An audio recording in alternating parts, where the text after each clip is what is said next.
Hello everyone and আসসালামু আলাইকুম। কাছে দূরে যে যেখান থেকে আমার ভিডিওটা দেখছেন আশা করি সকলে ভালো আছে। আলহামদুলিল্লাহ আমিও ভালো আছি। যে ভিডিওটা দেখা শুরু করেছেন একটি লাইক দিয়ে ফুল ভিডিও দেখার অনুরোধ রইল।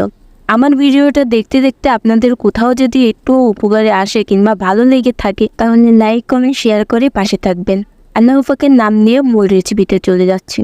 এখানে নিচ্ছি 1 কাপ মুরগির মাংস, এর মধ্যে দিয়ে দিচ্ছি 1 টেবিল চামচ আদা রসুনের পেস্ট, স্বাদ মতন লবণ দিচ্ছি, 1 চা চামচ লাল মরিচের গুঁড়া, হাফ চা চামচ জিরা গুঁড়া, হাফ চা চামচ ধনিয়া গুঁড়া, আরও দিচ্ছি 1 টেবিল চামচ সয়া সস।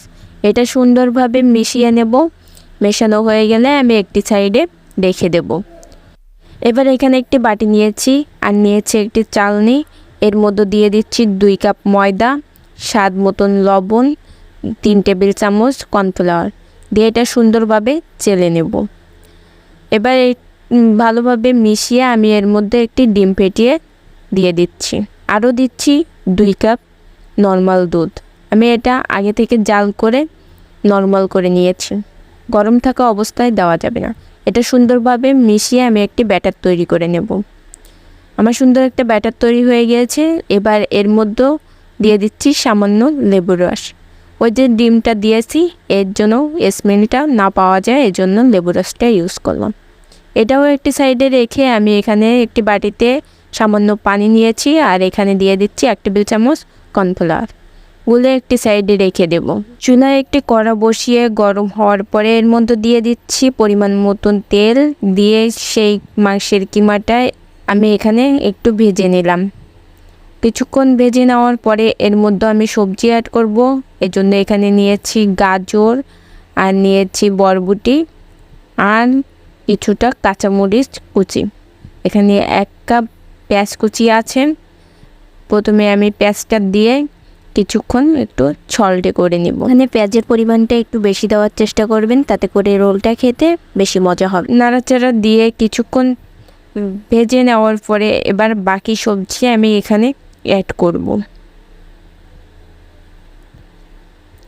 এই বাকি সবজি দেওয়ার পরেও কিছুক্ষণ ধরে আমি এটা একটু ভেজে নেব।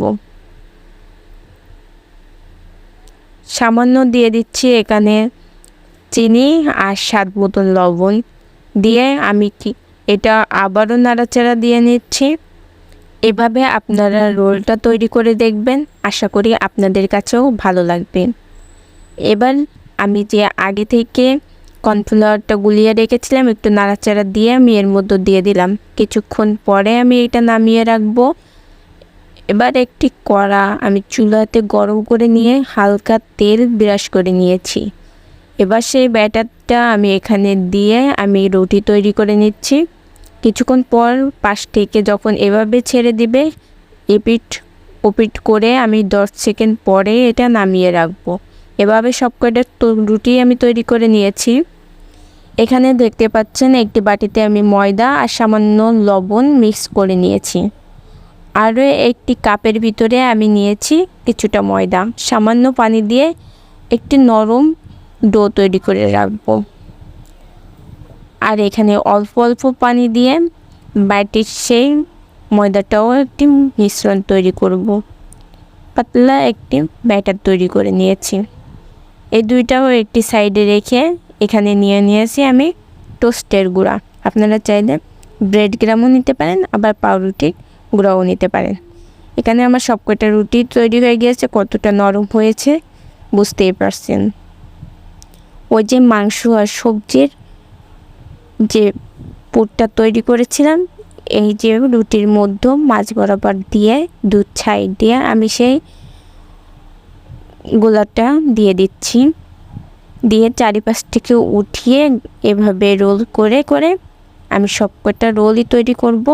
আপনারা দেখে হয়তো বুঝতে পারছেন, মুখে বলে বোঝানোর কিছু নাই, এটা দেখে বুঝে নিতে হবে। সেই পাতলা ব্যাটারের মধ্যে এটা ডুবিয়ে আমি দিয়ে দিচ্ছি টোস্টের গুঁড়ার মধ্যে। টোস্টের গুঁড়ার মধ্যে গড়িয়ে নিয়ে আমি সবকটাই এভাবেই করে নিচ্ছি। আপনারা দেখে একটু বুঝে নিন। এভাবেই আমার সবকটা রোল তৈরি হয়ে গিয়েছে। আমি এখান থেকে কিছুটা ভেজে নেব। এর জন্য একটি কড়াইতে আমি পর্যাপ্ত পরিমাণ তেল গরম করে নিয়েছি। তেলটা একটু হালকা গরম করতে হবে, বেশি গরম তেলের মধ্যে রোলটা ছাড়া যাবে না, না হলে নিচ থেকে ধরা লেগে যেতে পারে। এপিট ওপিট করে আমি কিছুটা রোল ভেজে নিয়েছি আর কিছুটা ফ্রিজে সংরক্ষণ করার জন্য রেখে দিয়েছি। এই যে রোলটা উপর থেকে কতটা ক্রিস্পি হয়েছে, আওয়াজটা শুনেই হয়তো আপনারা বুঝতে পেরেছেন, আর ভিতরটা সফটনেস। আজকের ভিডিওটা এ পর্যন্ত, আবারও অন্য কোনো ভিডিও নিয়ে আপনাদের মাঝে চলে আসবো। ততক্ষণ সবাই ভালো থাকবেন। আল্লাহ হাফেজ।